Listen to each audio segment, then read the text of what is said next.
What's going on, guys? Junior's Fishing Company with another castable fly today. I've got a 2/0 predator stinger hook with an 1/8 ounce, or really you could call it an 8mm slotted tungsten bead here. It's about 8mm back from the eye of my hook.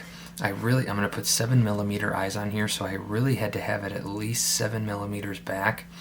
But I did 8 just because I want a little tiny gap between when I put my first materials down and where the bead is. This is a pretty simple fly, really. I say fly, castable fly, jig, whatever you want to call it, streamer. It's just going to be 2 materials. The first thing I'm going to put down is some craft fur right in the back, and then I'm going to end up just putting down 2 different stacks above the bead of this Nightmare Musky Fly Titan dub. This is Cisco. I think the black and the blue are going to look really, really cool. This is amazing stuff. I mean, you could get, this comes in a ton of different colors. You can get this at nightmaremuskyflies.com or from, I usually order it from Musky Fool because they have a ton of other stuff too. Super cheap, tons of colors. It's a really, really cool material. It's kind of just like a big predator dubbing. So what I'm going to do first, I've got 210 denier black thread. You could for sure get away with just putting on 140. You know, there's no deer hair. You're not really reaming down on any materials. I just really grabbed 210 just because I've got my spring and summer stuff out. I have some 140, but I had this 210 already spooled up. I'm just gonna trim off and even this out. I really want this bait to be at least 4 inches, and any extra length I have with that I'll be happy with. Again, I'm just gonna push this right up against my bead, and that's where I'm gonna put it. I'm kinda just do a couple of loose wraps. I'm just gonna keep this kind of on the top of my bait. I'm not really, it's going to end up swimming hook point up, and I'm really not worried about fouling or anything like that. I just don't want to have to mess around with wrapping that around the hook. I can kind of comb it out a little just to separate those fibers a little bit, but I really just want it kind of on the top half of my bait. I'll just skip right up here, and I'm going to cover up all of this with thread. This is a pretty messy, you got to glue down, obviously, you got to glue down these beads. I got a little bit of glue on those beads. I'm just going to put a little more super glue on this thread. You could take the time to just half hitch and retie, but I really don't care.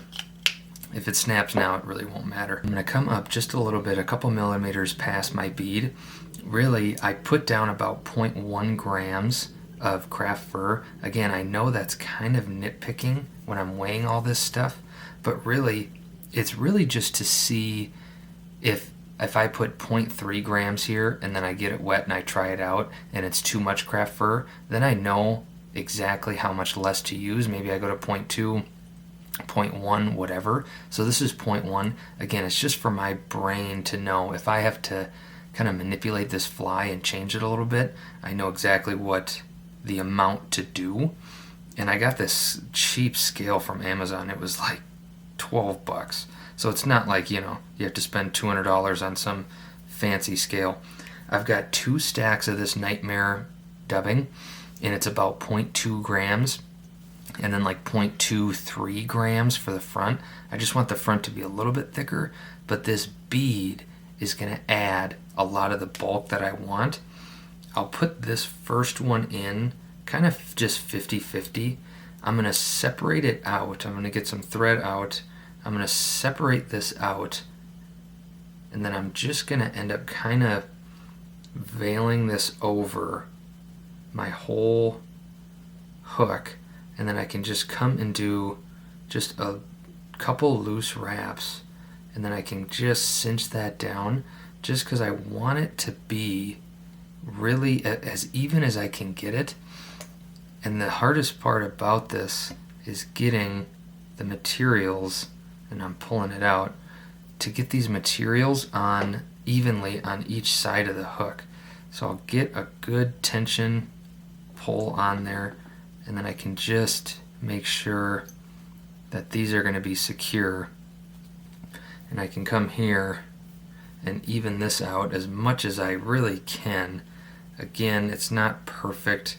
This long dubbing is sometimes kind of tricky to get, and I don't want to waste too much of this video you watching me trying to make it perfect, but it's really kind of the trickiest part of this fly is just making it really even, an even body. So I'll just separate all this out, and I can just get a little pen or something like that. I've got this kind of Stanfo, I think, this little bodkin tool, and if you take off the cap, this cap works really well. You can spend $100 on a push tool if you want, but I'll just kind of push that back, make sure that it's going to be at least somewhat even. Then I can just get that back, pull that, and get my thread through there. And I'm not really going to wrap down on this. I could come up here. I'm not going to do it, but I could come up a little bit and wrap down to push that material down. But I'm really not going to do that because I'm not going to take that much time. So I'll just come up here, and again, a really simple, just a couple materials, and it just makes a beautiful little streamer. I'll just come here, I've still got plenty of room, and I'll end up combing all this out. So I've got this last stack, and it's about 1/4 gram. I just wanted to weigh these just so I can, it's a little nerdy, but I'm going to end up putting this one about 70% in the back and about 30% up here where I'm going to push back, just because that's going to add just a little bit more of a head to this bait, and the eyes are going to do that for me too. So again, I'll just kind of cord up my thread, and I'm just going to veil this right around. I don't want to go too close to my eye, so I'll come just a little bit farther back, and I just want to make sure that looks pretty good. I'll just veil this right over. Just make sure you try and get it even. Loose wrap, pinch it down, and you should be good to go. This is a really cool color. I think with a little black tail, it's just gonna make it.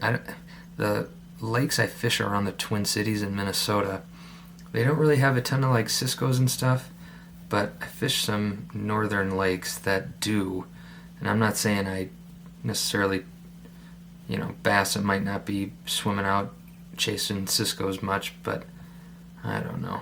So I've got a couple tight wraps on there, and I'm just gonna push this back. Again, I can use a little tool just to get all that stuff back, but I really want to kind of try and work my thread past that so it doesn't pull too much with it.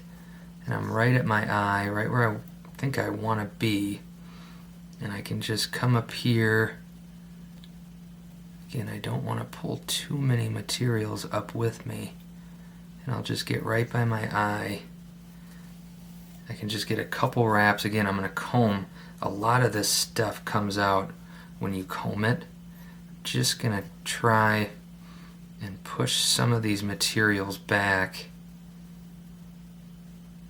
with some thread, and then I can just come in here and whip finish this off. I don't need to build up a head or anything, just because I'm going to put eyes on. Just got to wrap around those materials. 3 or 4 should be good to go. You could put a little head cement in. You could put some super glue down. I'm going to put super glue on my eyes anyway, so I'm not really going to add anything to this. I'm going to get it combed out first, and I'm just going to kind of start at the back. I don't want to start right at the front. I'm going to take a little bit of a lighter, and I'm just going to come in here and just dab out some of that stuff, just so I don't have too much fuzz sticking to my super glue and stuff like that. Just a little bit more. That synthetic sometimes doesn't want to, sometimes it just crinkles and melts. But so I've got some 7mm. I thought about doing really big eyes on something like this. I've got some 8.5mm, but then that just means the bead has to be that much farther back too.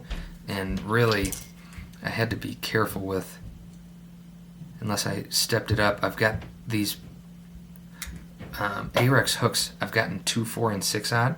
I gotta order some 1/0 and just see if I like those ones too. And I had a piece of fur right there. So I'm just gonna push all this back, and I'm just gonna push this. Again, this is a 7mm eye. That bead is 8mm back. And so I just gotta kind of be careful. I got a little glue on my eye. That's all right. I'm gonna put that other one down on the other side. Get this one down, and you can add some head cement. I'll show you the first one I tied in just a second, or it was like the second or third, but the first one that I'm kind of doing the exact thing I did with this last one, and it was finally starting to look good. A lot of this is just right now is just trial and error, just trying to figure out what materials are going to look best. So I'm going to take something, just because I don't want my finger sticking to it. This is just kind of like my dubbing tweezers. It's going to put some good pressure on those eyes. So I put a ton of pressure on those eyes just to make sure that glue kind of sneaks its way into that material. And again, you can already see how this is going to look. And again, it's like marabou though. It looks a lot bigger than what it's going to be. I can get this bait wet, but what I'm going to just show you quick is just kind of the first one I tied. When you get this material wet, it stays wet forever. I got this bait wet this morning. I mean, that was 5-6 hours ago, and it's still almost dripping. So you can kind of see it just really shrinks down when it gets wet. I think this color was, I grabbed this, I think this color was UV Roach. I really like this color. The craft fur I used under here was like a light tan, like a really, really light brown. But again, this one is a little under 4.5 inches. So I wanted a little bit more bulk. But with that bead and pushing those eyes together, you can see, I mean, this is a decently big bait. Just a simple 2-material fly. So I dip this, and I'm going to have to kind of form it a little bit just because this stuff just mats up. But again, a little over 4 inches, a really cool, kind of a really unique blue color. Lots of flash in there. Super cool bait. I'm having a lot of fun with these castable flies. It's going to be hard to go back in my jig box and start tying some jigs too, but I'll be doing that too soon. But Junior's Fishing Company, like and subscribe, drop some comments below. Any ideas you're starting to think of, new materials, something like that, something you want to see, drop a comment below. We'll see you on the next one.